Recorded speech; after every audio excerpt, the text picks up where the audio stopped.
How's it going, everyone, and welcome to another episode of the Mostly Peaceful Podcast on YouTube.com with your favorite show hosts, Aristile.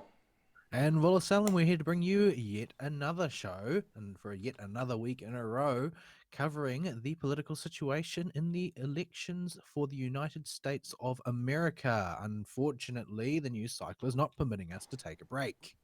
Yeah, there's much more we could talk about besides the debate that we're going to be covering today, because a whole lot of stuff involving the laptop happened. Our more cautious take on it last time is fairly been played out to be unwarranted. It's all but been confirmed at this point that everything is legit. Not that you would think so if you were listening to what the social media companies and left wing media establishment are saying, who are all convinced that it is, in fact, the laptop was planted by an evil Russian spy. Those darn Russians. Yeah, they seem to be everywhere. Isn't that funny? Remember when the left made fun of the right for being afraid of the Red Menace? I remember. So yeah, we got a big debate to go through, and uh, this is the last debate. There's going to be no more. There was going to be one in between this one and the one before this one, but they thought that they could get away with holding it online, and Trump was like, "That's too much. Yeah, We ain't playing that game."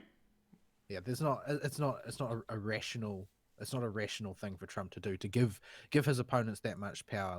Like I believe we may have mentioned before, the the committee for presidential debates. I don't know what they're actually called. Um, Presidential debate committee.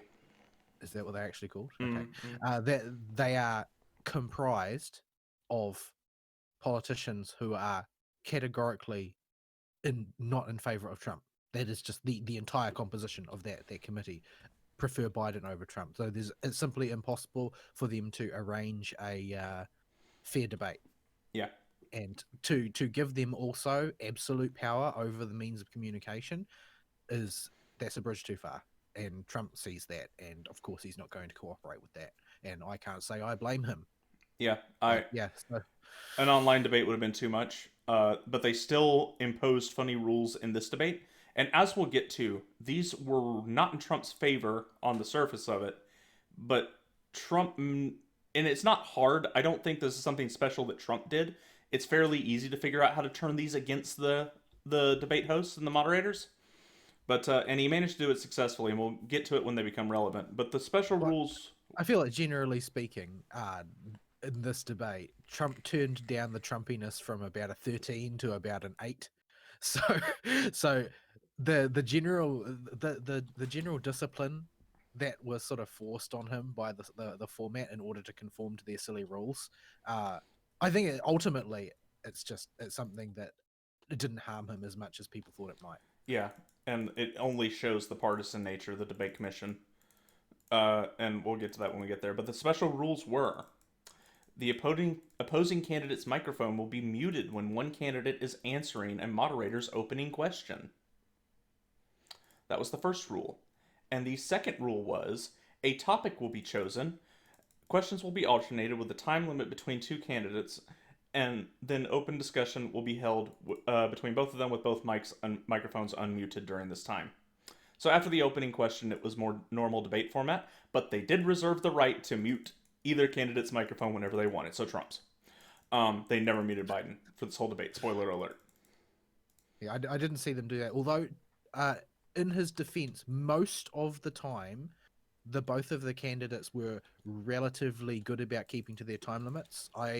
One of my 2.5 watch throughs of this debate was the Nick Rekieta stream of it, and he was actually timing the talk periods, and most of the time, plus or minus a little bit, they were all at the 2 minute mark. Didn't Nick also get so sloshed during the debate that he had to go throw up afterwards?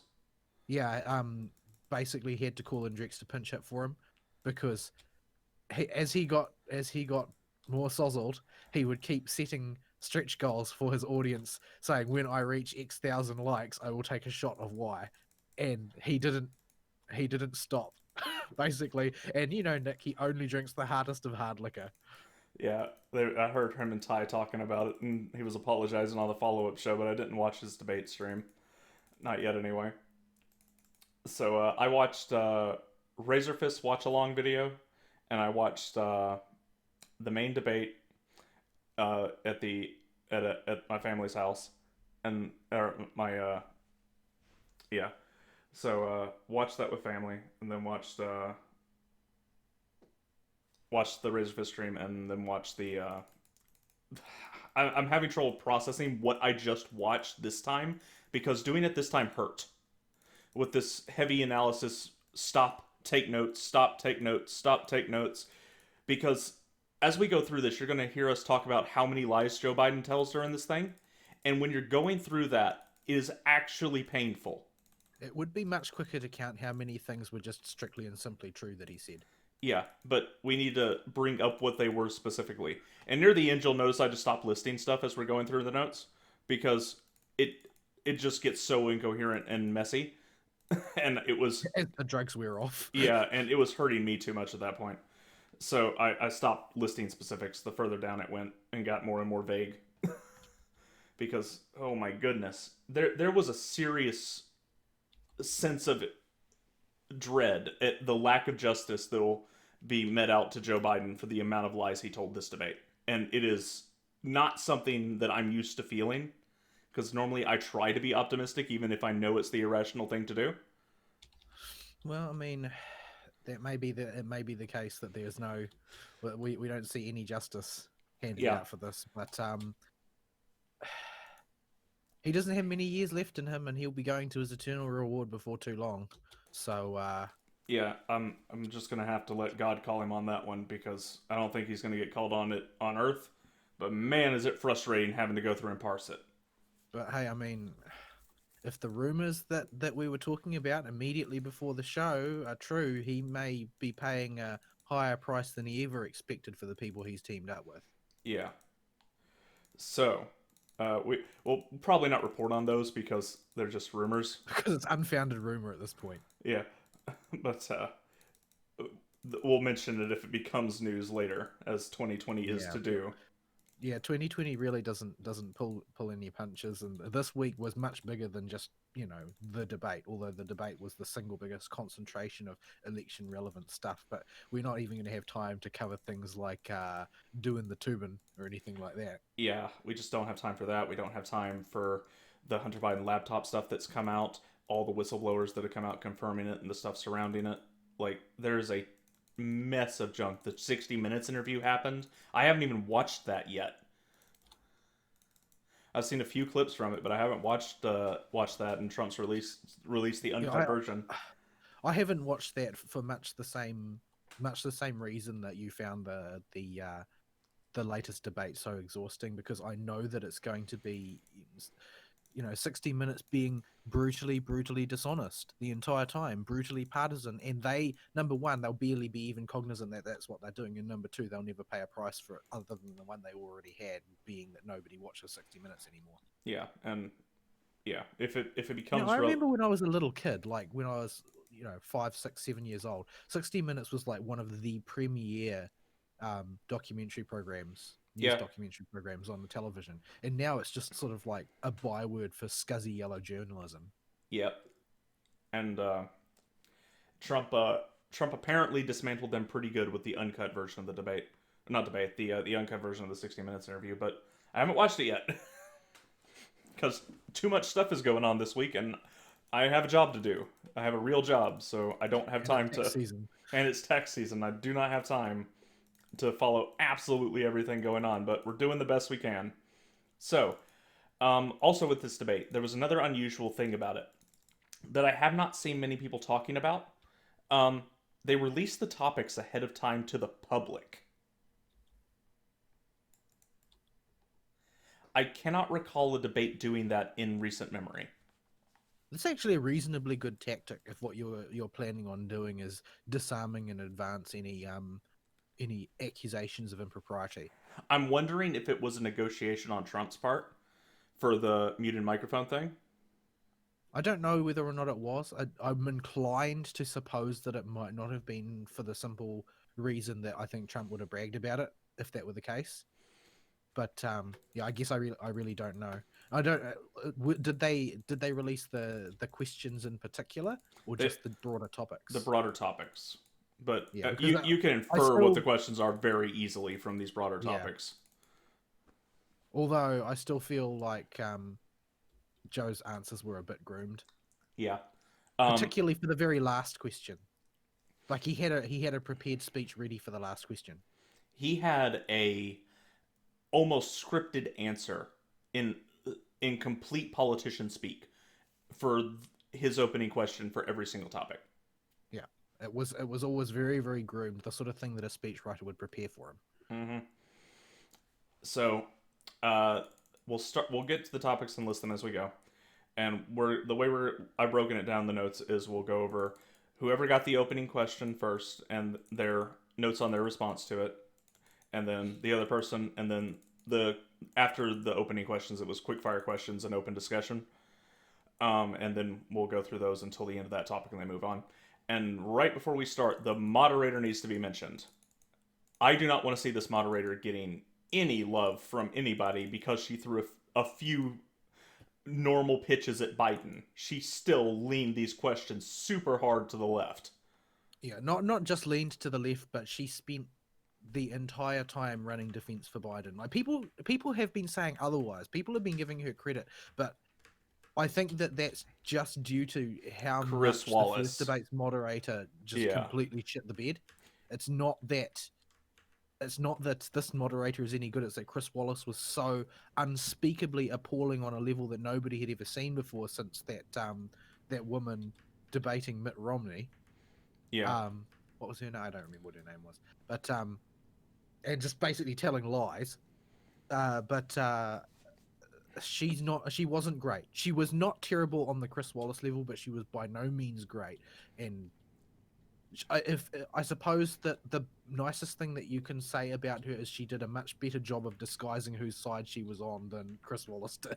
But that's not hard considering Chris Wallace actively was encouraging Biden and he only could have cheerlead him harder if he came out in a skirt and pom poms. That's not an image I needed. I don't think anybody needed it, but I had to suffer through note taken on this debate so everybody else can suffer with me. And I do want to emphasize, watching this debate as a casual viewer, if you're a Trump supporter, you'll have a good time with it. If you watch it on a stream with somebody that you like to watch and seeing their reactions to it, you can have a fun time. You watch it with friends and family, you can have a fun time with this debate. You try and analyze this debate, and it is super painful. One thing that I will say is that the first time I watched the debate, I was working, so I didn't watch it. I put it up on the screen, but since I'm a microbiologist, very visual work required for that.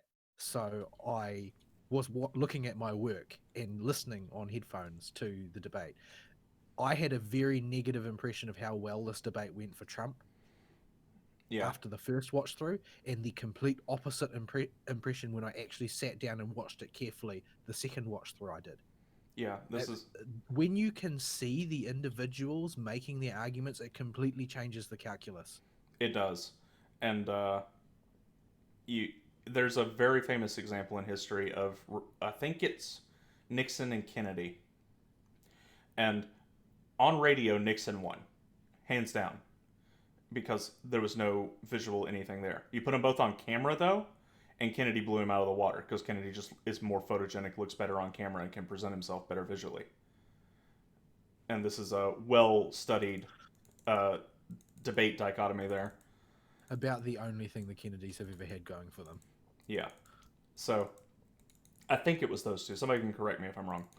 Um, but yeah. So I guess we can jump right into it and start with the first topic they talked about. So after opening and introductions, the moderator starts us off with the commie cough, the Wu flu, the pinko pox, The Flu Manchu. the kung flu. Pick your name because I hate using this thing's official designation. If it just feels dirty to me. So I will be referring to it by all manner of nicknames throughout this show. You can, if I'm talking about a disease, I'm talking about the Wu flu. Well, I mean, for me, the bigger reason is that I know it ticks off people who think that it makes you xenophobic. Yeah, that too. I figure I can use as many Chinese puns as I want. My mother is Chinese. Yeah, you can use half of the Chinese puns that a Chinese person could.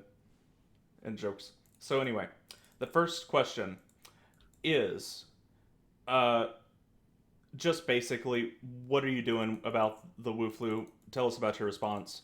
I didn't write down the question exactly for these. Um, and the moderator slanted it towards the the the Wu flu being the end of the world and this horrible, terrible nightmare of a disease, like every lefty does. So Trump immediately surprises everybody by responding concisely with a list of what he's accomplished to the about the Wu flu. He's mentioned the ventilators and Operation Warp Speed that he's had a lot of success with, and that he's being proactive with. Notes he has got firsthand experience with this disease now. He's now immune to it, and that he feels like he knows a good deal about it after getting infected by it, and will continue to push forward and work towards finding a way to cure it or mitigate it. And this whole time, Joe Biden, while Trump's answering, had his head down and I think his eyes were closed for all of Trump's answer. Well, he was probably trying to remember what he was told to say. That, or he's looking at his watch or iPad under the desk or something. It like Yeah, because and to mention in advance, because I feel like it needs to be there for context if people don't watch this, that Biden's manner in this one was entirely different to the first debate. He, at least as far as appearances were concerned, had it way more together. He had answers that he could give. He spent a lot less time just sort of generally burbling. For the first half. A lot less. That didn't mean he wasn't doing it all the time. So Trump took his time knocking Biden off his game this time. For the first half, Joe Biden has what could be construed as a coherent politician's answer. This does not continue, but we'll get to that when we get to that. So, Joe doesn't interrupt or anything. Moderator doesn't interrupt Trump, and Trump finishes normally on this question. Next is Joe's opening. to the shock of everybody watching. So, bounces a similar question to Joe, and Joe immediately goes into the first thing. His first point is a lie. He lies about how Trump doesn't have a plan. He says this is his go-to lie on this topic. It's the only thing he ever says about this topic. In fact, you will get tired of us mentioning that Joe has repeated the lie that Trump doesn't have a plan by the end of this show. Well, I mean, in his mind, Trump doesn't have a plan because it's the Biden plan that Trump is using. Yeah, so that comes later. But he says Trump doesn't have a plan. He then follows that lie by saying 1,000 people die every day of the disease, and over 200,000 more people will die by the end of the year. Well, yes, 1,000 people probably do die every day who have had a coronavirus at some point. Yeah. Because the common cold is not all that rare. Yes.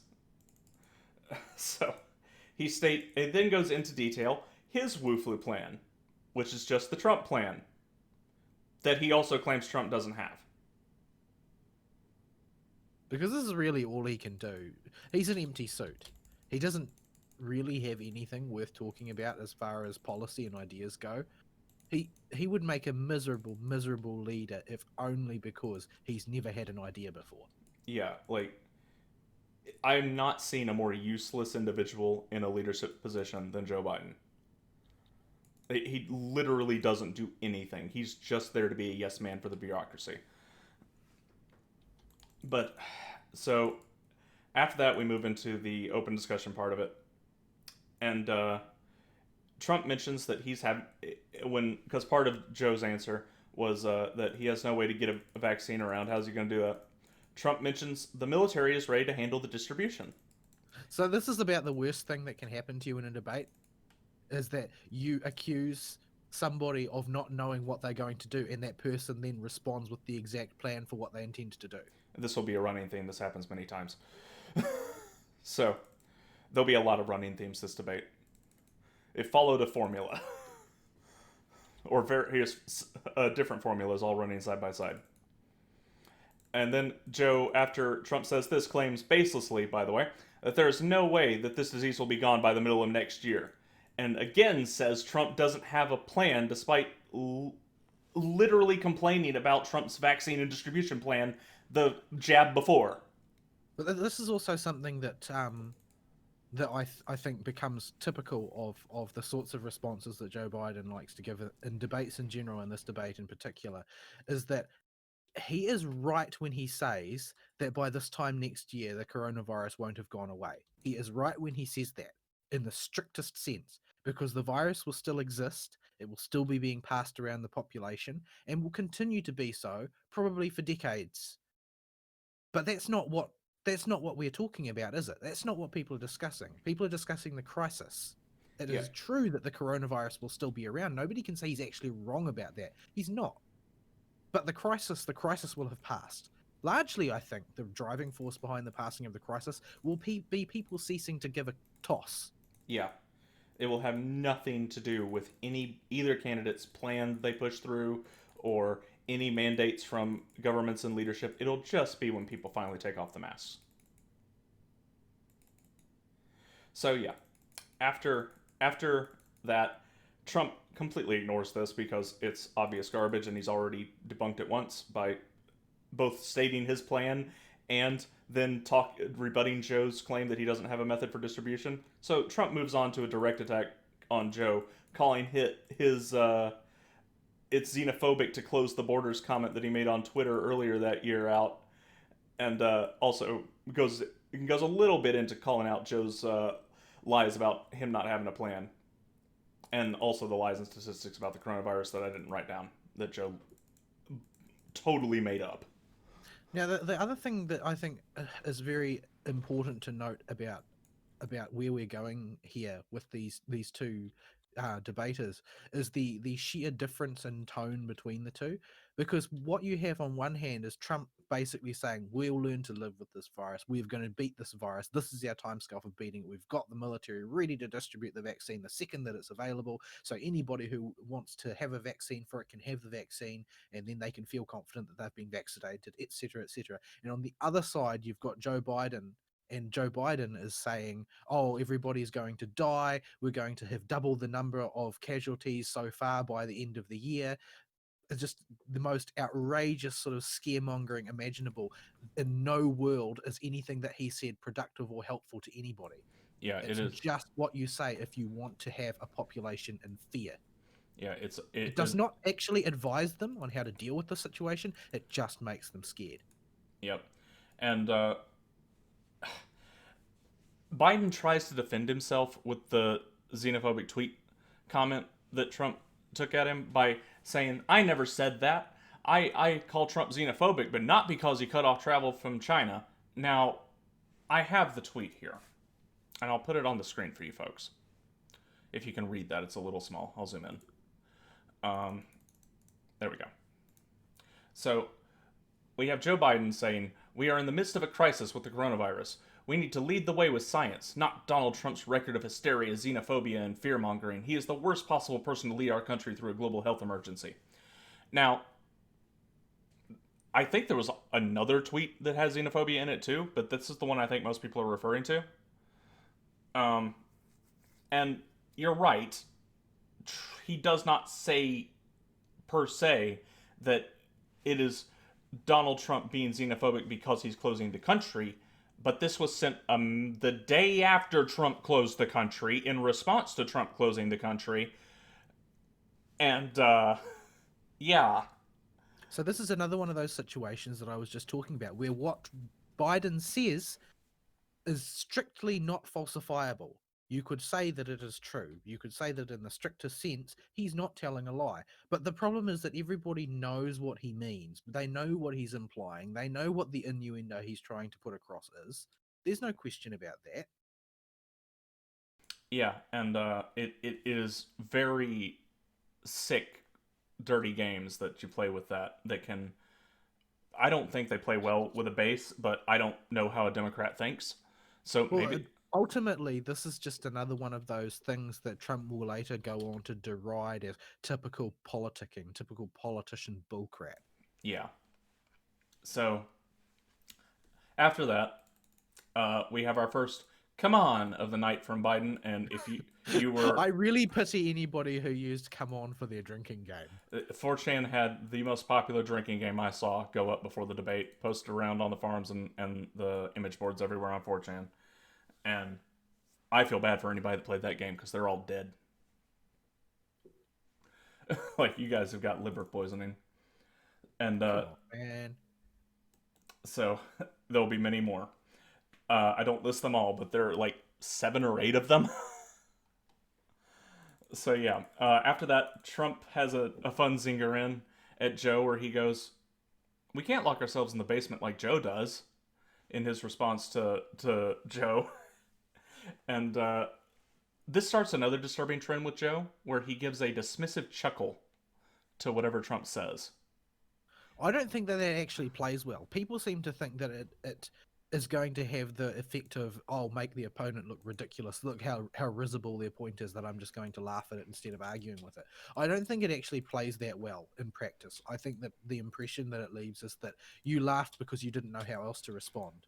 Yeah, I think that might have worked back when we got our news exclusively through, the television news stations or the radio, but I don't think it works like that anymore because people can check every piece of information that comes out of this if they please. And laughing does not come off as you knowing what you're talking about because we see amateurs debate all the time, and that's a go-to tactic when they don't have an answer. You can go on YouTube and watch any two amateurs debate about whatever topic you want, and I can almost guarantee you, if you just pick one at random, the person losing the debate or losing that point in the argument is going to be chuckling. So, next, Trump opens Joe up to corruption allegations with the emails and the laptop, but he doesn't do it explicitly. He doesn't go after Joe in a way that is very obvious. But on a rewatch, it's clear that's what Trump was trying to do. He was trying to tee it off so he could run with it later. Well, By in the end, it's not him though. In the end, the door is left wide open for him to do and say whatever he wants. Yeah, this is Trump laying bait, but not going after Joe for it yet. And during his response to one of Joe's attacks, he goes, "He obviously makes a lot of money someplace," and he just lets this hang.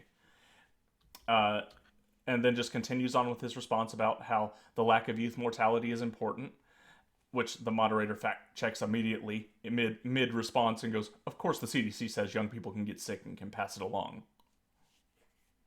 Okay, I don't see Like how. I didn't know what that was supposed to have to do with anything. That seemed to me like a naked case of the moderator trying to intervene on Joe's behalf. Yeah, that seemed like we got to keep the narrative alive. We can't give Trump any room to dismantle it. And next we start another trend from Joe. Joe's empty chair at the dinner table speech. And the first one he gives is the learning to die with it. You're not learning to live with it like Trump claims, you're learning to die with the virus. Yeah, this is more of the doomsaying, the sort of, oh well, we need to be afraid, we need to huddle in a shelter and avoid coming into contact with any other people. Everything is terrible forever. Doomsday is here. That he might think that that plays well, but I think the people have had enough of it. Yeah. That they aren't at home to that sort of crap anymore. And more to the point, I think it's a miscalculation because they're playing it like it's something everybody can relate to. Wu Flu has taken somebody from everybody's family and they have an empty chair at the dinner table. No, it hasn't. Yeah, almost nobody knows anybody who has died of this thing. And some people might know somebody that was diagnosed with it or tested positive for it, but nobody knows anybody that's been hospitalized or killed by this thing. You have to really dig to find somebody that has that as a personal story and it be true. Yeah, and I think that it's not lost on a lot of people that nobody important seems to have died for the most part. Like other than people who are old and sick already. I mean, we lost No, Herman no, Cain, but he had plenty of respiratory comorbidities, and he but was fairly didn't he old. have like stage 4 cancer or something? Yeah, he had something in his respiratory system that was messing him up, and he might have had cancer as well. I don't remember. Like cancer seems like a pretty hefty comorbidity, tbh. Yeah. So But yeah, it's not something that you can actually find any substantive evidence for being, a real thing for a lot of people. The idea that they need to be afraid of this thing, that everybody is suffering loss, because for most people that's not even a reality. Let's say that let's say that there are lots and lots of people who do have an empty space at the kitchen table. That's still not going to play to a majority of your base. That sort of doomsaying. Yeah. People don't want a leader who is testifying to his inability to deal with the situation and the fact that all is lost. That's not going, even if he's right, that's not going to win you the election. They would prefer to be lied to and told that things were under control if things are not under control. That's Yeah. just the reality. And I mean, if Nana died because she caught the coof, I mean, do you really want your leader coming out and telling you, "Oh, you need to remember that.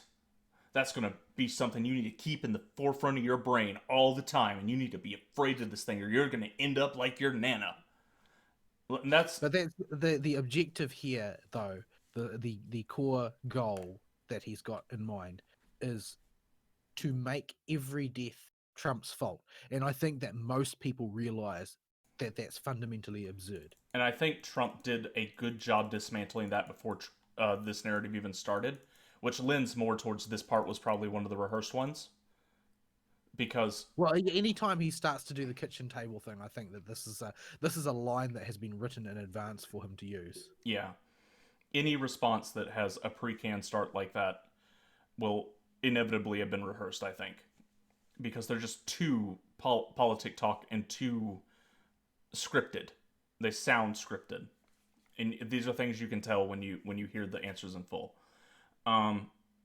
Trump, for his point in this, just blows past the attempted topic change and Joe attempting to frame him as the reason people everywhere are dying, and zeroes in on a comment that Joe made during his attack of Trump isn't taking responsibility, and absolutely blows that up. And like, what are you talking about? I've taken responsibility for this the whole way through.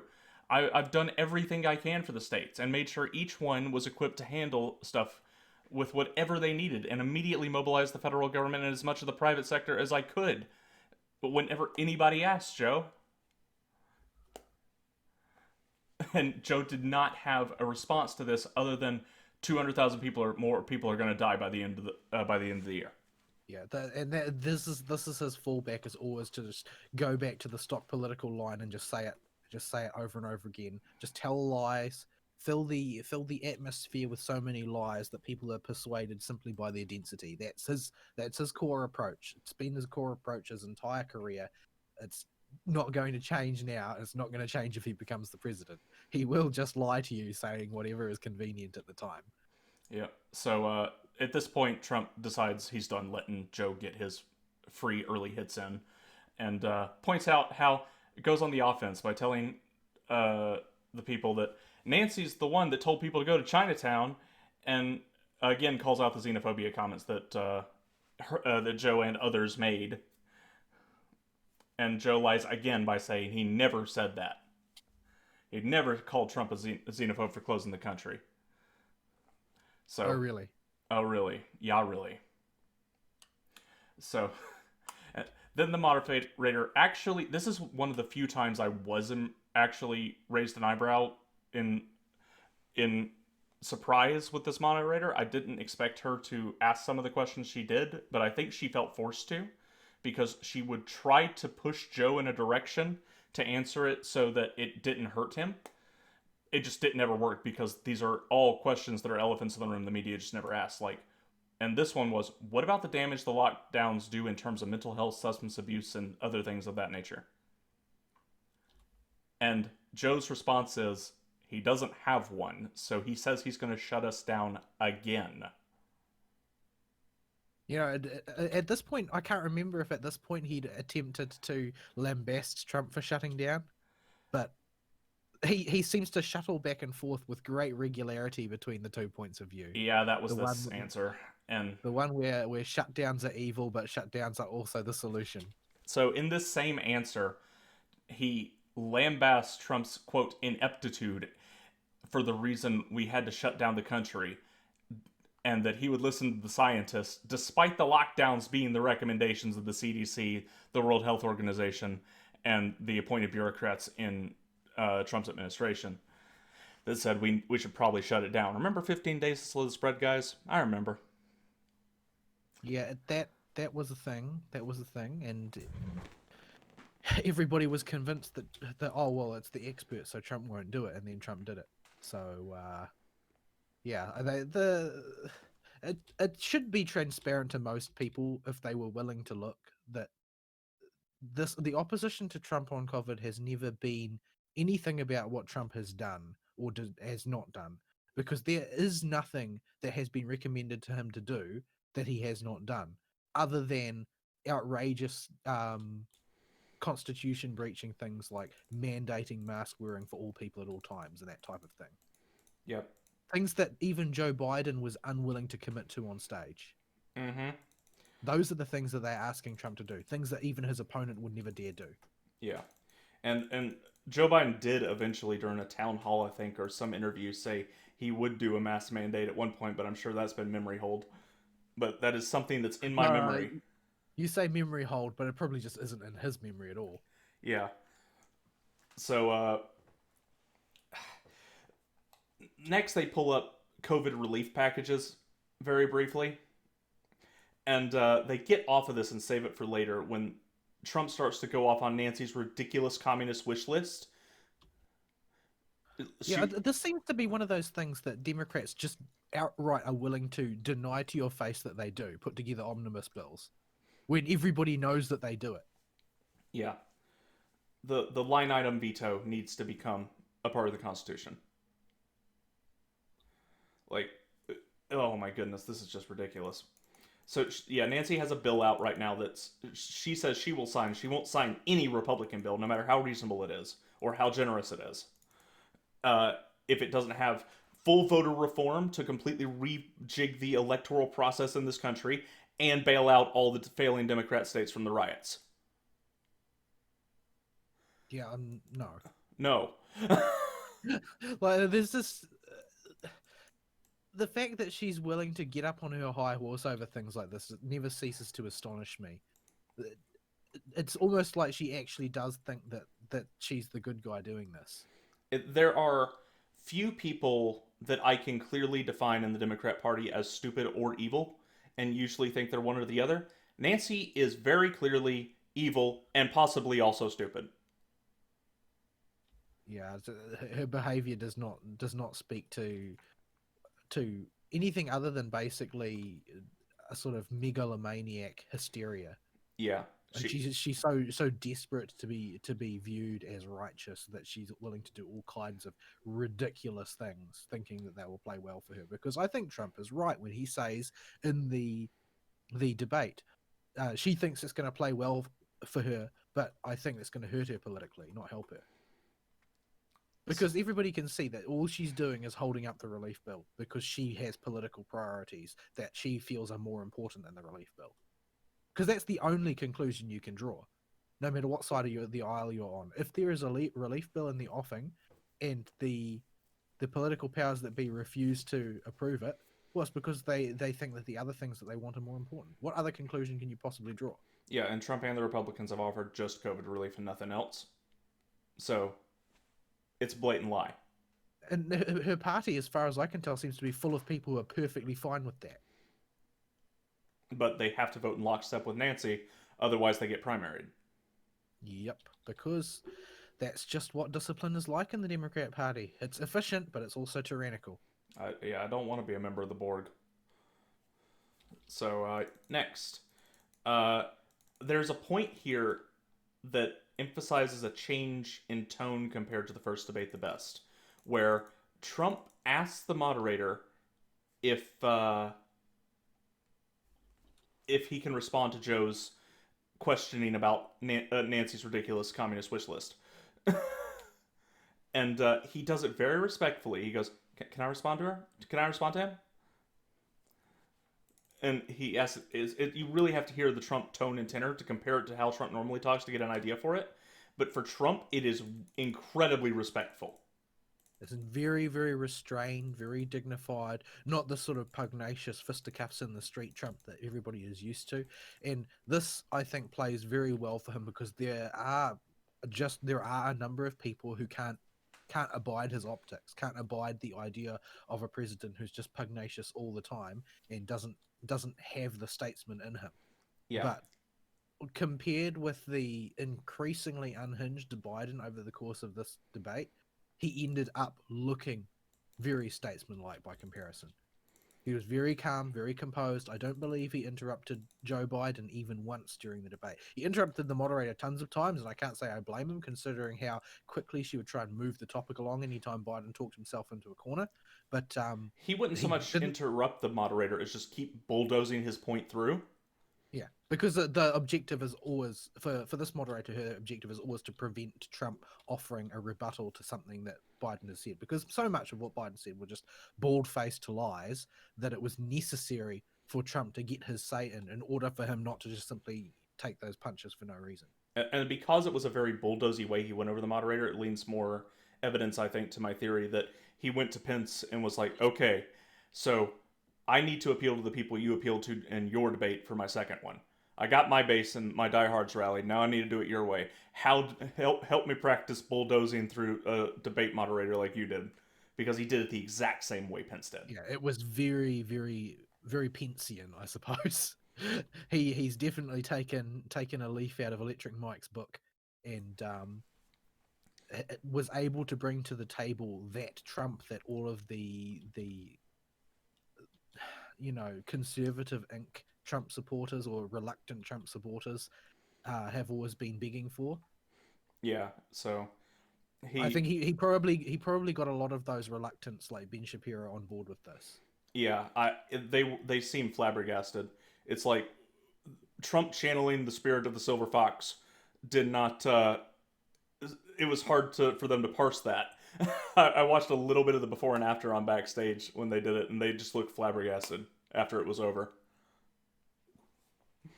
So yeah, it's worth pointing out that, and he carries this through as best he can to be respectful throughout the rest of the debate. So his target in his response that he was asking for was not Nancy's wish list yet. He gets to that a few topics down, quite a bit later in the debate, and instead points out that all the cities, mostly blue cities, by the way, in his list, so New York and several California cities, that praised his response to the coronavirus and his being available. This one I thought was notable, largely because Biden didn't even attempt to rebut it. Like he just didn't say anything about it at all because he knew that there's no answer that you can give without him putting himself on the outs with even more Democrat mainstays. Yep. And then Trump answered the main question right afterwards that he didn't get an opportunity to answer, and talks about suicide, substance abuse, children's attendance at school being brought down, stuff, and stuff like that. Stuff that is being legitimately damaged by these lockdowns, or is damaged from these lockdowns. Well, more importantly, they are things that individual people will have encountered, Yeah, unlike unlike the scenario where oh no, COVID deaths, where nobody knows anybody who died of COVID.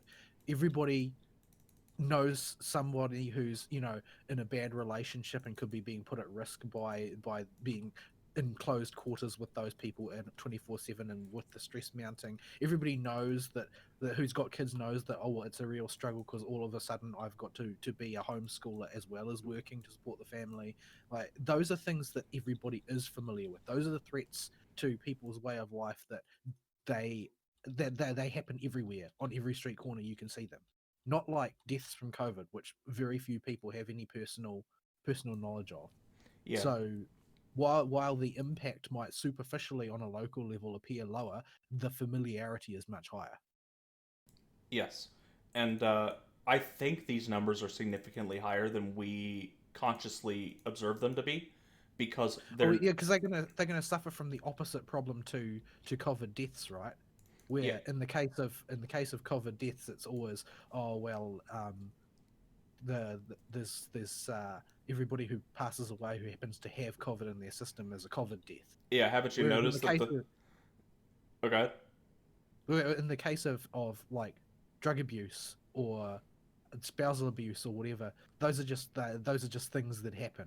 There's no way to tie them to a medical problem, so they won't appear in the statistics as being COVID related.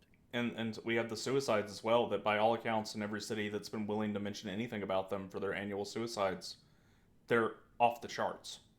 I'm sure they mentioned suicides that also were carrying COVID. Yeah, and Those will be COVID deaths. and these things have the same problem. The best example of this, I think, is have you noticed how magical it is that the flu has totally disappeared this year? Yeah, I've seen a bunch of different statistics on that. I'm not quite sure which ones are the good ones, the which ones are not had the books cooked. But the statistics I looked at were absolute mortality, Mm-hmm. and there has been a surge in absolute mortality. But by a surge, I mean a small increment. There are definitely more people dying, but we haven't had enough time to collect the overall mortality uh, trailing. So the logic would dictate that if this is really not as serious as people say it is, which is what would be implied by the very small surge in total mortality, you are likely to see a dip below the average in mortality after the fact. But I mean, we'll have to wait and see how that all plays out. But that's what I'm semi expecting to see. Like I'm expecting to see a small net increase in mortality because it is a new strain of coronavirus with a different set of targets and a different set of risk factors to normal. Yeah, But it's not actually significantly more serious. Like I'd say that we're looking at something that is very effective at spreading, but probably only about 10-15% more lethal on average. and I would say that's a worst case scenario. What I was talking about more is number of infected by the regular yearly flu. Yeah, the thing is that I'm not sure that I trust the data on that anymore. Because it just crashed when coronavirus came out. Yeah, well, I mean, And the it thing is wasn't that crash. It was like orders of magnitude multiple times, with double digit multiple times lower than it was yeah, the month before. the thing is that I don't know how they do the counting for that either, and I don't trust any of it anymore Yeah. because they have so clearly been cooking the books. They've so clearly been manipulating the data in whichever way they felt was convenient for them at any point in time. But that's the point. Is stuff like suicide, substance abuse, having to homeschool your kids. That stuff is not going to be on the books in accurate numbers, and if they are on the books, they're going to be played way down. Yeah, I think that we are going to see that. I don't necessarily agree with like the classification of COVID as being separate to the classification. Like when you look at the statistics, it's usually because flus aren't usually a major killer. But the classification is usually flus or pneumonia or like one or two other things. They'll tally them all and then they'll count them all up. The reason they're classified together is that they all share risk factors. So the same people who would die to pneumonia are also the people who die of flu, for instance. Yeah. And the reality is that for the most part, the COVID overlaps very, very strongly with these. There are a couple of additional factors involved, Like toes? but well, possibly like toes. I mean, I don't have any good evidence that that particular symptom wasn't, fabricated whole cloth because of the change in the temperature, For you know, for because those it's going into winter on your side of the ocean. for those But that don't know, the Wikipedia article for chilblains, a very common circulation problem in your toes, uh, added that these are also now known as a phenomenon called COVID toes, where if your toes get cold and they turn red and itchy, or the blood circulation gets cut off, they swell up a little bit and turn red and get itchy. This is now COVID toes because a surprising number of COVID cases cited by the Wall Street Journal has said that this is related. That they really do want everyone to become a hypochondriac, don't they? yes, absolutely. So I cheered when I heard this the first time I saw it when I was with friends and family. So because I was so happy somebody finally called this out. It's taken, and I mean somebody in a position of power calling it out. I've wanted Trump to call this out hard in a public, very public area forever, and to really hammer on it, and he finally did it here. And Yeah, he, it's like I said, it's something that everybody can relate to in this case, because very few people can relate to COVID on a personal level, yeah. other than what it's cost them. And Trump has another zinger here at the very end of his response. He goes, "We cannot let the cure be worse than the disease." So it's a well-worn phrase, but it really needed to be said by someone on a stage like this, Yeah, so that everybody is reminded. Because yeah, oftentimes the people that say these things they've already been written off as a quote COVID denier, which is a phrase that I find particularly odious because it's almost never applied to someone who denies the existence of COVID entirely for something other than rhetorical purposes. But like, yeah. Even if the disease exists technically, I still call Wu flu a hoax. that's because the COVID crisis is a hoax. Yeah, The fact that it is a existential threat to society, that is a hoax. It's not an existential threat to society. It's something that if it had happened under other political circumstances, nobody would have noticed any more than they noticed the swine flu. yeah. The It swine would flu have is been way like worse swine by all flu and accounts. like bird flu. Well, the swine flu was a demonstrable collapse of administrative capability for handling of the spread of an epidemic. That was what swine flu represents. Swine flu was less contagious and it was less lethal. When it sets in, you had an even higher chance of surviving, and it didn't set in on as many people as the coof tends to, and yet they still managed to lose so many people to it. That was a huge failure, and it's a well known to be a huge failure up until modern revisionist history with the advent of COVID. That's been the only real change in the formula. Yep. So Joe didn't have a response for this.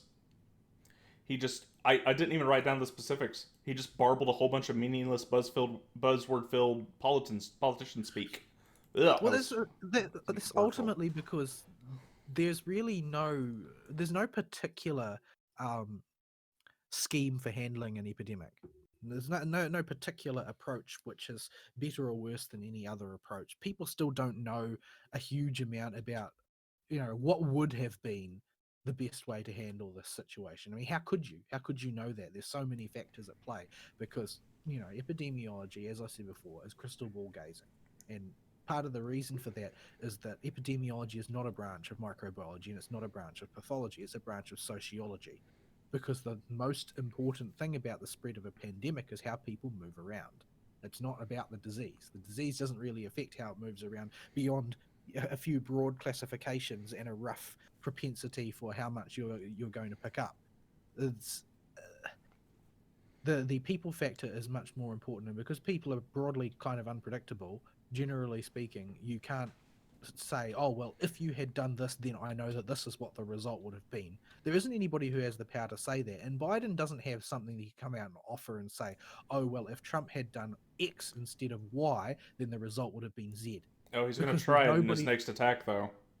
Yeah, there's nobody who actually possesses that knowledge, Biden included, Fauci included, Fauci double, triple, quadruple included. Yeah, But yeah, there's no reason to believe that Trump opted to do something other than the optimal any more than there is to reason to conclude that his response was perfect. So if you aren't willing to accept that his response is perfect, nor should you be willing to condemn it as definitely the worst thing he could have done, which is what a lot of people seem to be more than willing to do. yeah, But there's no substantive evidence for that at all, yeah, which is not to say that his response was perfect, so much as the situation is so complex that other than attempting a few broad strokes things and then leaving people up to deal with the situations locally in a way that was appropriate to their area and supplying the resources necessary to do so, like the role of the federal government is over at that point. yeah. So Joe follows up with an attack. After his burbling, he says Trump needed to, you know, make people wear masks and make sure that certain restaurants only open at a certain capacity and yada yada yada, all the stuff that everybody did anyway. And Yeah, that all the stuff that was mandated by the states. yes, and that's what I wanted to hit here. Trump left this up to the states to handle as they saw fit based on their state. Because I'm here to tell you, South Which is a Dakota. constitutional duty, by the way, to Yeah, do that. that is how our country was founded. We have states for that reason. South Dakota doesn't need the same stuff as New York. So, South Dakota did not lock down at all. And New York did what they thought was, well, No, I don't. I'm not convinced that I understand. Cuomo I did know. what he thought was I caught best. I caught myself halfway through saying it, but I'm pretty sure Cuomo did what he thought was expedient at the time. he did what he was going to do, and the people elected him. The people elected Cuomo to be Cuomo and run New York, and he did his Cuomo thing. The people that elected the governor of South Dakota did this governor of South Dakota thing, and the people in South Dakota gave their governor a parade, and the people in New York are hanging banners over the freeway that say Cuomo killed grandma. Like there is, to my knowledge, there is no governor in the United States who comes off more like a mafia don than Cuomo does. Yeah, no, maybe Newsom, and I think Newsom looks like a burbling idiot. maybe Governor He looks Blackface. like Newsom gives me the impression that he fell off the short bus. Yeah, I can buy that. It's a tie between Cuomo, Newsom, or Governor Blackface of Virginia. That I can't decide which of the three is the worst governor in the U.S. I'm sure somebody's that listens to this podcast is going to tell me their lefty governor is the actual worst one. It may be, but those three are the ones that are in the news all the time. I mean, they're definitely cynical. If you look at the way they have acted towards Trump, like they're typically willing to bow and scrape and compliment him when they're actually getting stuff, and as soon as he's no longer visiting the estate, they're back to pretending he's the Antichrist. Yeah, remember there's no way Trump will be able to get that medical ship out there to help with COVID for in less than a week. It'll take at least 3 weeks. 5 days later, you hear the air horn out in Liberty Bay or whatever. The Trump Foghorn. foghorn. Horns are like the 360 nose Yeah, noise. yeah, it was. But yeah. Anyway, moving on with that. This is where we get Joe Biden's first quotable. I don't know if we call it a gaffe. It is a gaffe, but it doesn't quite. I think that generally speaking, anything that comes out of Biden's mouth can be properly referred to as a gaffe. We get his first Joe Bidenism of the night, where he goes, "There are no blue states and red states, only United States." And the red states. This is followed by the most blatant lie of the night. Red states are the ones seeing the biggest spike in Wu flu. What? That's one of those things that you say because you know that most of your audience just can't be bothered going to look up CDC statistics or whatever. And So you know that none of the media are going to debunk it. So Trump has to debunk it, and he does. Well, he doesn't debunk it. He can't pull sources on the screen. Although I will point out, this entire time, every time Joe said anything, Trump's Twitter and his team were ablaze, spamming the relevant context for Trump's comments on Twitter to make sure the public knew that Joe was talking out of his butt. So this was a very well coordinated effort on the Trump campaign side, and they of course were fact checking Joe in real time by posting. The Biden campaign was also very well coordinated, but most of their coordination was pharmacological. Yeah, it was how much Adderall can we dose him with to get the optimal performance out of an old man who is just a potted plant at this point, and how much can we coach him? But yeah, so this was an obvious lie. Trump calls BS on it, and to further emphasize, he points down one of the areas worst hit is locked down the hardest, and it's Gretchen Whitmer's state. It's one of the M states, and I get all of the states that start with M mixed up. Michigan. That sounds right. But yeah, and he specifically calls the instance of her husband during near the 4th of July wanting to take their boat out on the lake, and the guy that's letting the boat down says, "I can't do that. The governor won't let me." And he goes, "I'm the governor's husband. Does that get us any kind of leeway?" He's like, "No, that moves you to the back of the list." And he posted on Facebook. No, I don't think he said it that politely. I think it was more of a "Do you know who I am?" type of inquiry. Yeah. So it's been a while. She's the government of Michigan, and she also looks like a ghoul. Yeah. And being an evil Democrat monster really does seem to turn you into a literal monster in real life. But yeah, at least she's not a fish person like the mayor of Chicago.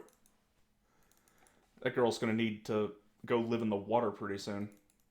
She's gonna develop gills if she gets any more Oh, is she? fish-like. She's the one that looks like an African American golem, right? Yeah, the one with her eyeballs on the side of her head.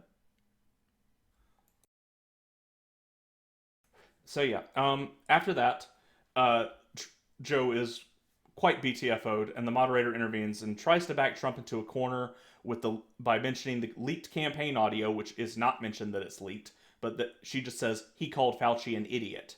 He called this in a leak in a campaign meeting, and the audio was leaked. So Trump has a snake in the grass, although he always has snakes in the grass. Well, So yeah, because the entirety of the packaged goods that populate the White House are all working for the previous administration still. yeah, if he's missed anybody, there's a chance they're gonna leak. So yeah, Fauci doesn't, or Trump doesn't miss a beat and calls out Fauci's hypocrisy in response to this. He's as nice as he can be to Fauci because he knows people still like Fauci, but I really hope this is a clear sign that Trump is on the outs with Fauci. Yeah, I think I don't think even Fauci realizes the extent to which he is just a swamp monster, the extent to which he's just a useful figure for the administrative state. Because he doesn't serve a purpose, and I've talked about this before, but he's not the expert. He is not the best epidemiologist in the United States. He's not the most prominent epidemiologist in the United States. He's the best publicized epidemiologist in the United States. He has the most political friends and the longest political career. Those are his qualifications.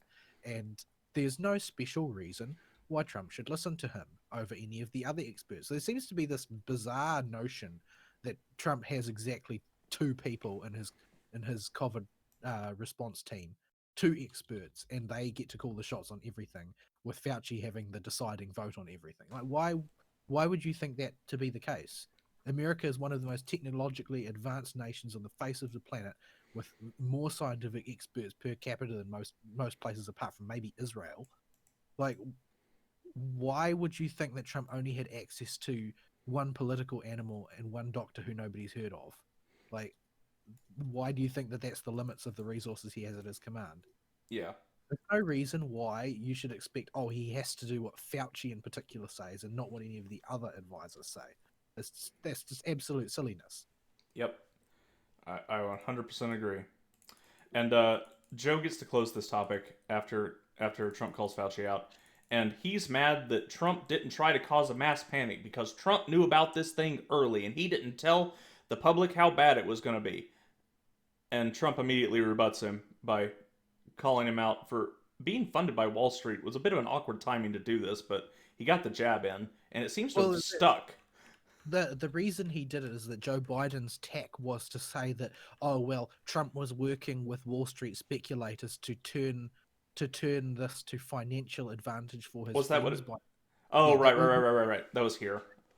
he would try and convince his friends on Wall Street to sell short in order to make them money so that they would like him more.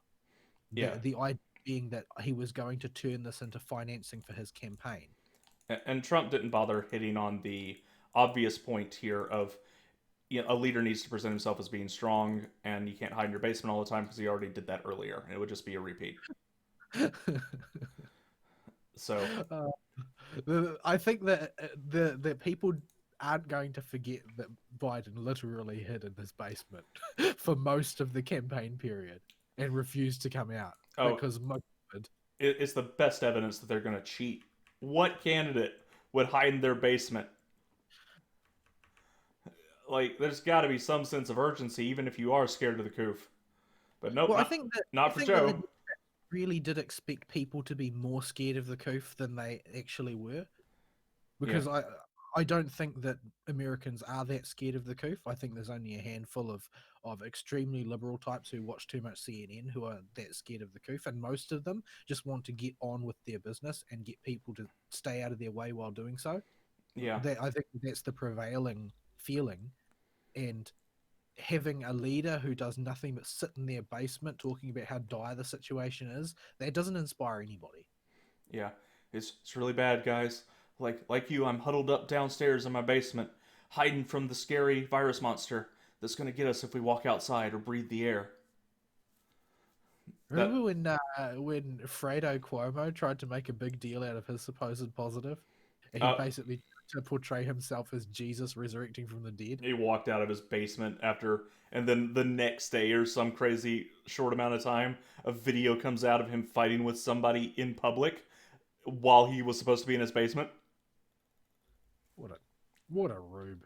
Who does he think he is? I mean, everybody knows that who he actually is like the lesser Cuomo. Yeah, the one that only got a job at CNN, the fallback position for every Democrat. Oh, so yeah. Next, Let's keep yeah, topic 2 is national security. right. Okay. Wasn't this initially framed around election meddling or something? So yeah, this was the moderator opened up asking the question to Joe, and Trump will get a similar question later uh, for his opening question, and it is Iran, and she goes out of her way to specifically mention Russia because, of course, she does. Are Well, trying, a Democrat. Democrats are all obsessed with Russia right now for yeah, some reason. and that's a thing that's going to go run through this whole debate. She mentions that Iran and Russia are trying to interfere with our election, and specifically cites the Proud Boy Iran mailing scandal in Florida and I think a few other states, where a bunch of pieces of physical mail were being sent around saying if Trump doesn't get elected and you don't change your registration to Republican, we know where you live and bad things are going to happen to you. And it was signed the Proud Boys or some people that were higher ups in the Proud Boys. This was turned out to be Iran trying to meddle in our election. Is that what that was about? Because I didn't know what they were talking about, and since most of the election meddling stuff has been nothing burger, I've not bothered to look into it very much. Because the simple fact is that Russia has always, by default, had their oar stuck into American political business because they're, nominally enemies of the United States. So they're just the so of course they're going to try and turn things to their advantage. There's no law preventing them from doing so because there's no laws in America which can extend to governing the behavior of Russians. This is just the way it is. Yep. So you can't you can't stop Russia from meddling in the elections because you can't ever prove that they did. It's very easy for Russia to say, "Oh, well, that's an independent actor." Russia's full of 4chan style hackers that Yeah. that just dick around with things generally. That's just the way of things. It's the way of things, and so there's always been a little bit of meddling, but generally speaking, it's been on behalf of Democrats typically, Mm-hmm. because the Democrats have always been friendly to Russia. Until very recently. Very confusing to me. It's like the anti-Russian rhetoric from the left is such a bizarre scenario from my point of view because they've just been so soft on the Russians and the Putin regime for so long. Like Obama's famous for offering friendly terms because he was moving into a second term and things like that. Like all of this is just known reality, and I'm not sure how the average dyed in the wool Democrat just explains these things away as not mattering. I genuinely think they convince themselves it doesn't happen. But as for the scam starting, I think it's pretty easy to figure that out. Democrats will throw anybody under the bus if it thinks it'll get them ahead in life. Like, Like in Joe Biden throwing Obama. yeah, he does that a bit later too. And so I don't think the Democrats have any qualms throwing Russia under the bus.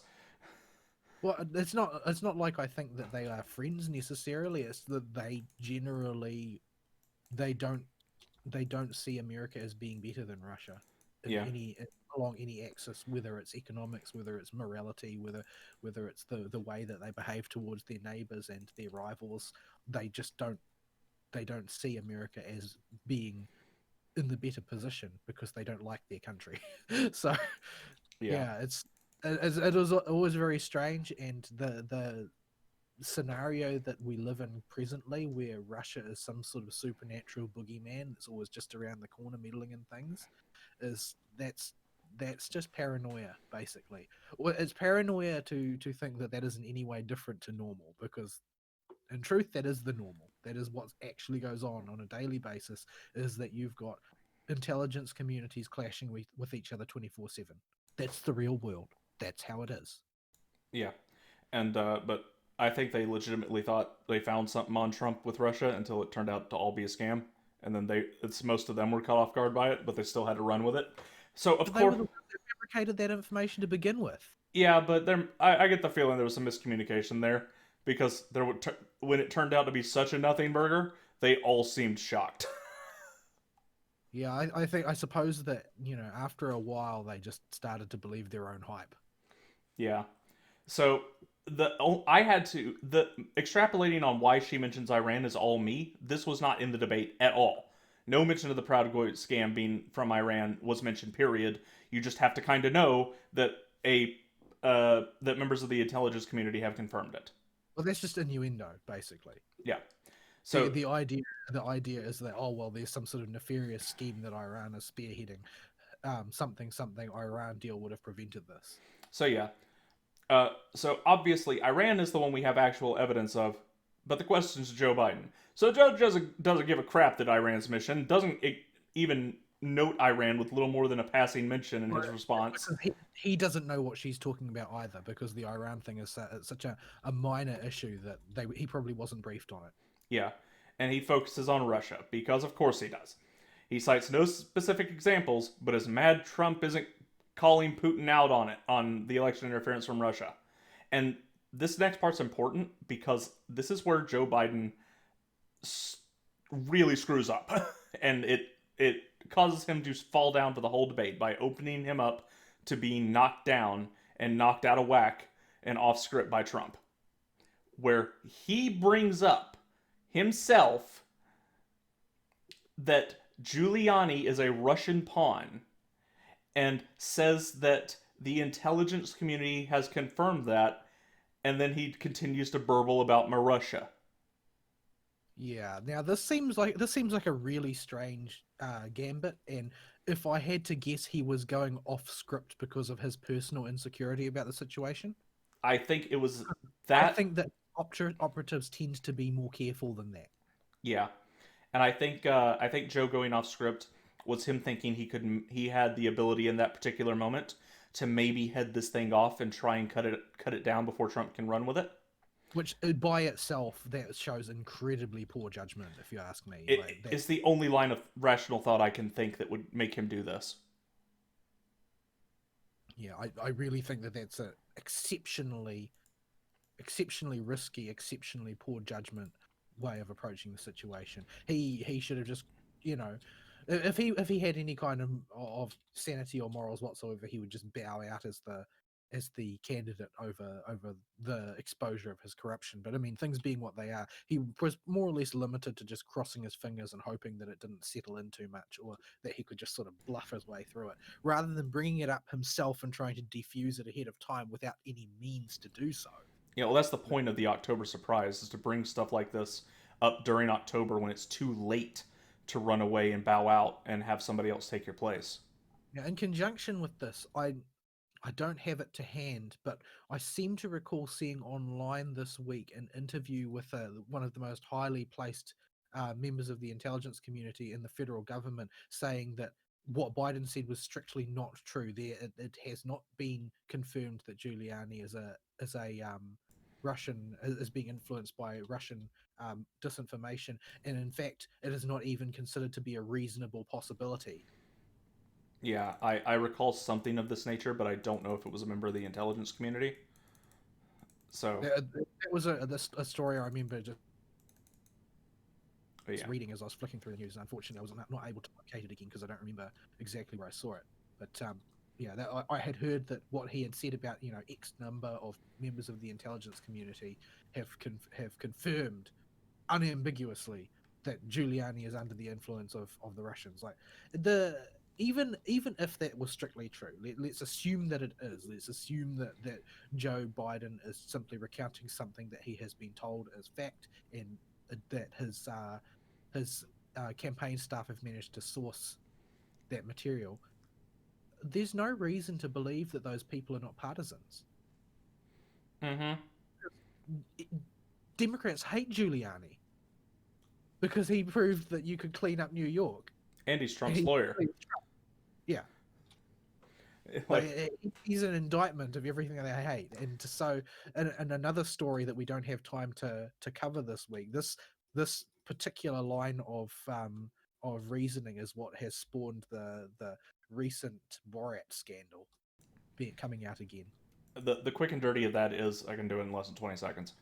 Rudy Giuliani thought he was giving an interview to a conservative commentator, went to a hotel room to do the interview, was futzing with his shirt to either put in or pull out a hidden microphone or It was just a regular mic pack or something like that. Yeah. He'd taken it, his shirt had become untucked and he was trying to tuck it back in.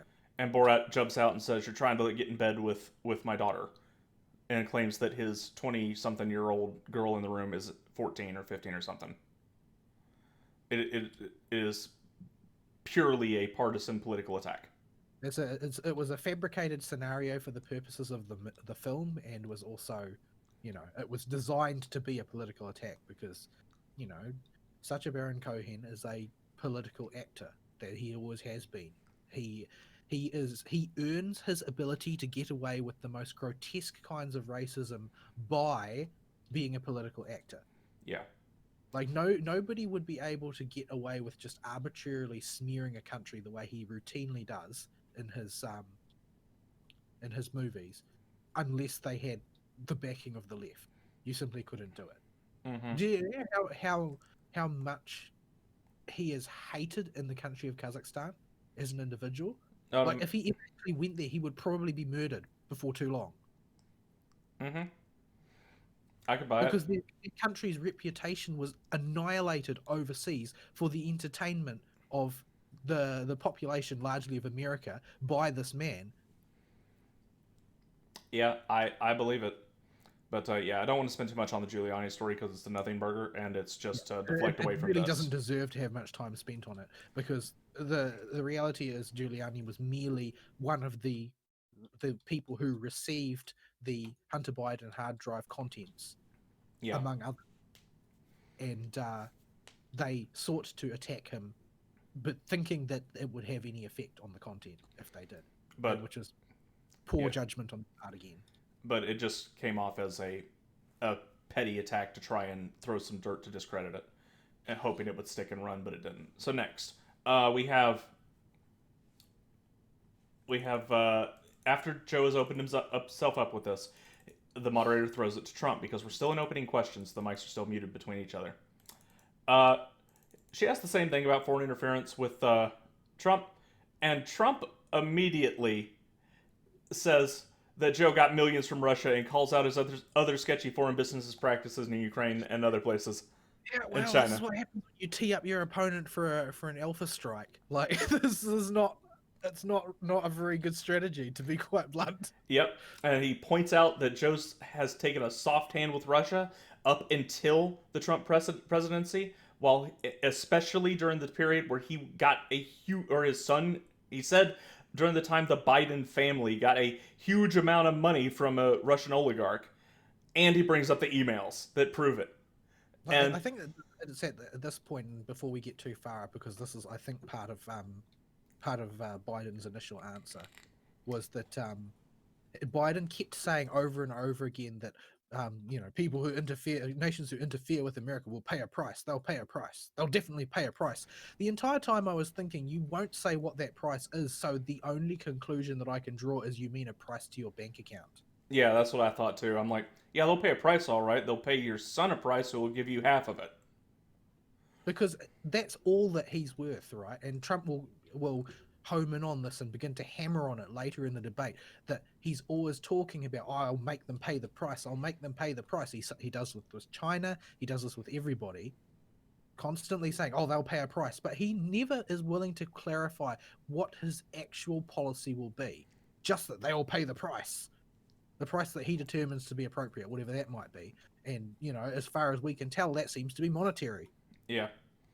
So, and it is very important, before we go on, to point out again, while Trump did take a jab that hinted at it early, It was not an attack and did not reference anything about this scandal explicitly. It was Joe that opened himself up to it by calling Giuliani a Russian pawn. Yeah, that this is one of those situations, like it's the most cliche sort of trick in the book that Biden fell for, the one where you sort of say something that allows a guilty person to draw a conclusion and then out themselves over it. Yeah, and It's like that classic strategy. it is baiting out a response and then clobbering the opponent with it. It always places you in a position of weakness if you rise to the bait. And as the debate wears on, Biden rises to the bait more and more and more often.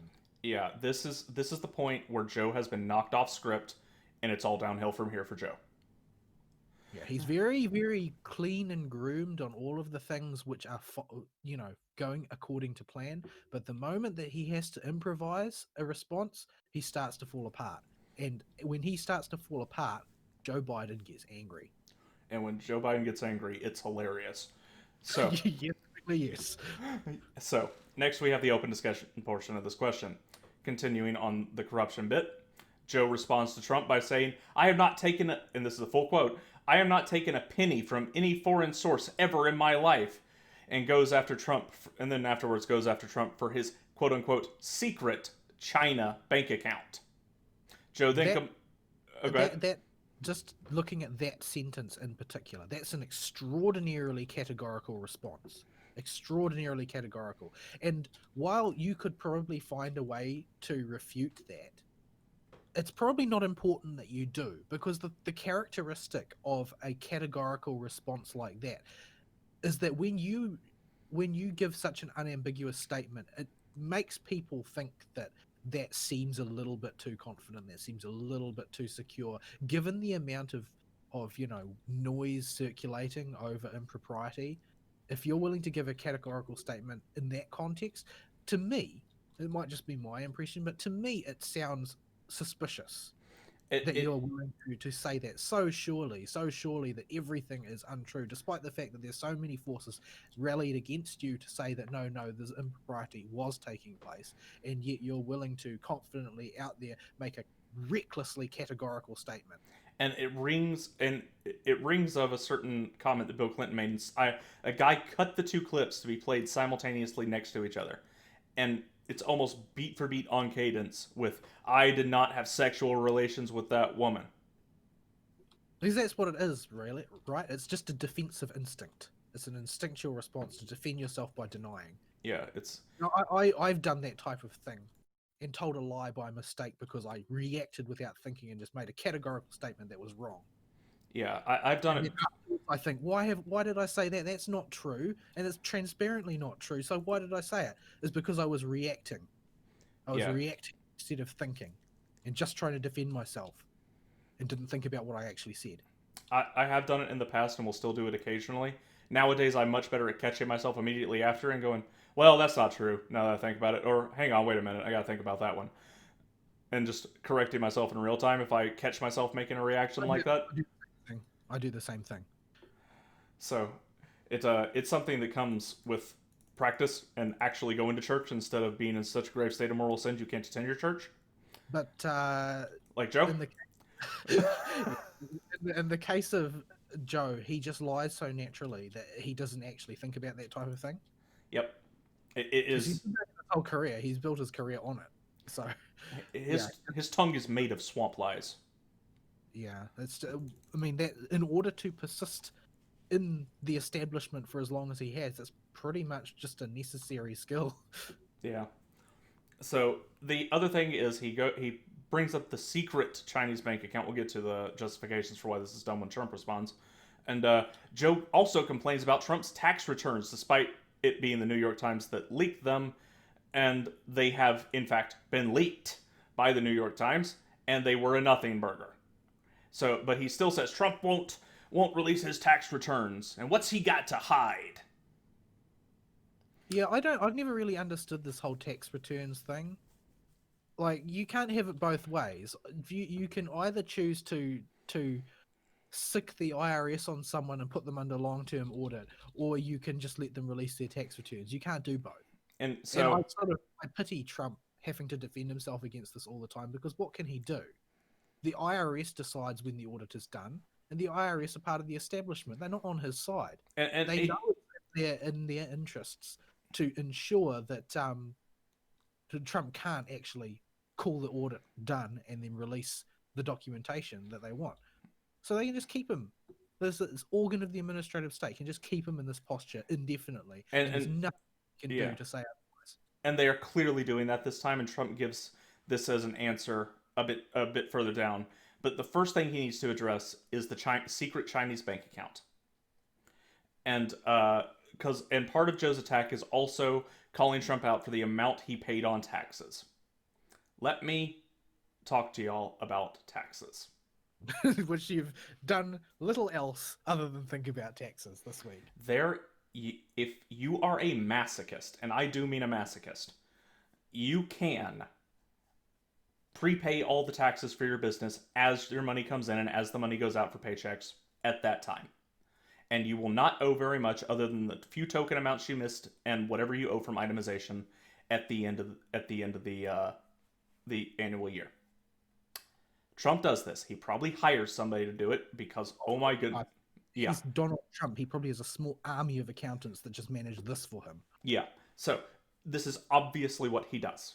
And most big businesses do it. If you're a small business, it's not feasible. If you're an individual, it's not feasible. If you're a big business and you're responsible for that business's entire taxes, this is what you do. Because it's for them, and going through so many transactions, it is in such large sums, it is worth it to do it then so that you have a better and more accurate read of your current funds. So, Trump prepaid his taxes in this way. You can do various things, such as your employee's federal withholding gets taken out immediately, and your federal deposit that goes into federal withholding from your end gets taken out immediately. Your FICA gets taken out of your payroll when you send it out. You calculate that and you pay that immediately. And you itemize your business bills as you go and pay those monthly so you don't have any penalties on them and you can claim early benefits from them. This is a ton of work, and some banks offer the first two options as part of automatic payroll if you go through the banks. Most corporations don't use those. They write their own checks, so they got to do it themselves. And Trump's company did. So they have prepaid taxes. And so the actual tax dollar amount that is written down for what is owed at the end of the year is not a big number because it's token amounts from itemization and corrections for various fat fingering or other small errors throughout the process of keeping track of so many dang numbers throughout the course of the year. It just happens. So that is what the $700 and whatever dollars was at the end of the year. That's all it is. So Trump then goes on. He points out that Joe gets foreign money all the time, and again hammers the emails as proof of this. He mentions and he points at the federal government here, and what you were saying earlier, and mentions that his companies are being audited worse than the Tea Party, and he can't get these people the freaking tax returns officially that they want from him until the IRS GTFOs.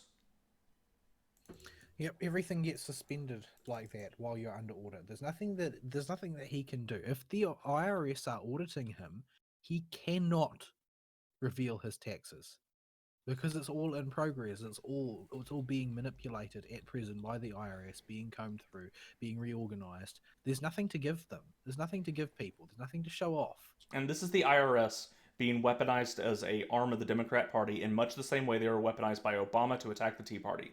They are holding companies and their financial departments hostage for as long as they can to look for anything that's even a little bit out of line to try and ream them over. And in this case, I don't think they found anything because of how long the audit's gone on for Trump's company, and they're just holding it to hang over his head for attacks like this. Yeah, I know it's a bit of a pipe dream, but I do kind of wish that he would just blowtorch the IRS and get rid of income tax entirely. Oh, that would be lovely. Please, Trump.